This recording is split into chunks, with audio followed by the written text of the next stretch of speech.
আসসালামু আলাইকুম। বিশ্বজুড়ে এবং বাংলাদেশের একটি বিশাল জনগোষ্ঠী মেন্টাল স্ট্রেসে ভোগেন। বিশেষ করে করোনা মহামারীর পর থেকে এর হার আরও বৃদ্ধি পেয়েছে। গ্লোবাল সিনারিওর দিকে যদি আমরা লক্ষ্য করি, গ্যালপ 2024 রিপোর্ট অনুযায়ী ওয়ার্ল্ড ওয়াইড 37% অ্যাডাল্ট পিপল জীবনের কোনো না কোনো পর্যায়ে গিয়ে ডিপ মেন্টাল স্ট্রেসে ভোগেন। মেন্টাল স্ট্রেস মানব জীবনের স্বাভাবিক একটি অংশ, কিন্তু এটি দীর্ঘস্থায়ী হলে মানসিক স্বাস্থ্যের ক্ষতি হতে পারে। সাইকোলজি বা মনোবিজ্ঞানের ভাষায় মানসিক চাপ কমানো কিংবা মানসিক স্বাস্থ্যের উন্নতির গুরুত্বপূর্ণ 6টি টিপস নিয়ে আজকের ভিডিও। পুরো ভিডিও জুড়ে আমি আপনাদের সাথে আছি, জিএম মিফতাহুল আলম নাইম। চলুন শুরু করা যাক। নাম্বার 1, সচেতনতা এবং মাইন্ডফুলনেস। মানসিক চাপ কমানোর প্রথম ধাপ হচ্ছে এটিকে স্বীকার করা।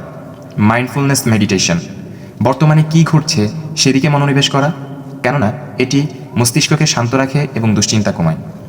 গভীর শ্বাস প্রশ্বাস, যখন খুব বেশি চাপ অনুভব করবেন তখন 4 সেকেন্ড শ্বাস নিন, 4 সেকেন্ড ধরে রাখুন এবং 6 সেকেন্ড সময় নিয়ে ধীরে ধীরে শ্বাস ছাড়ুন। এটি শরীরের রিল্যাক্সেশন রেসপন্স সক্রিয় করে। নাম্বার 2, কগনিটিভ রিফর্মিং তথা চিন্তার পরিবর্তন। সাইকোলজিতে সিবিটি তথা কগনিটিভ বিহেভিয়ারাল থেরাপি এটি অত্যন্ত কার্যকর পদ্ধতি। নেতিবাচক চিন্তা শনাক্ত করা। আমরা অনেক সময় তিলকে তাল করে ফেলি, যাকে আমরা বলতে পারি ক্যাটাস্ট্রফিজিং। নিজেকে প্রশ্ন করুন, আমি যা ভাবছি তা কি আসলেই সত্যি, নাকি কেবল এটা আমার কল্পনা? দৃষ্টিভঙ্গি বদলানো, সমস্যাকে বিপদ হিসেবে না দেখে চ্যালেঞ্জ হিসেবে দেখার চেষ্টা করুন। নাম্বার 3, জীবনযাত্রায় পরিবর্তন।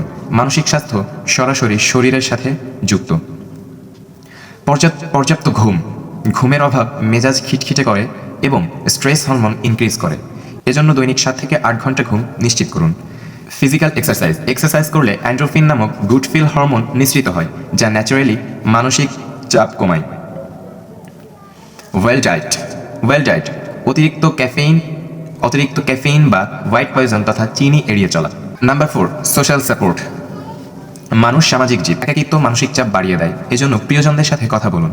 নিজের মনের জমানো কথা বিশ্বস্ত কারোর সাথে শেয়ার করলে মনের বোঝা হালকা হতে পারে। সেটিং বাউন্ডারিজ, সীমানা নির্ধারণ। সবাইকে খুশি করতে গিয়ে নিজের ওপর বাড়তি চাপ নেবেন না, প্রয়োজনে না বলতে শিখুন। নাম্বার 5, টাইম ম্যানেজমেন্ট তথা সময় ব্যবস্থাপনা। কাজের পাহাড় জমে গেলে মেন্টাল স্ট্রেস বাড়ে। এজন্য টু ডু লিস্ট, কাজগুলোকে ছোট ছোট ভাগ করুন এবং সবচেয়ে গুরুত্বপূর্ণ কাজটি আগে করার চেষ্টা করুন। বিরতি নেওয়া, একটানা কাজ না করে মাঝে মাঝে ছোট ছোট বিরতি নিন, যা আপনার মেন্টাল স্ট্রেস কমাতে বেশ সাহায্য করবে। নাম্বার 6, প্রফেশনাল হেল্প তথা পেশাদার সাহায্য। যদি দেখেন মানসিক চাপ আপনার দৈনন্দিন জীবনকে ব্যাহত করছে, তবে একজন সাইকোলজিস্ট বা কাউন্সিলরের পরামর্শ নিতে দ্বিধা করবেন না। মনে রাখবেন, এটি দুর্বলতা নয়, বরং সচেতনতা।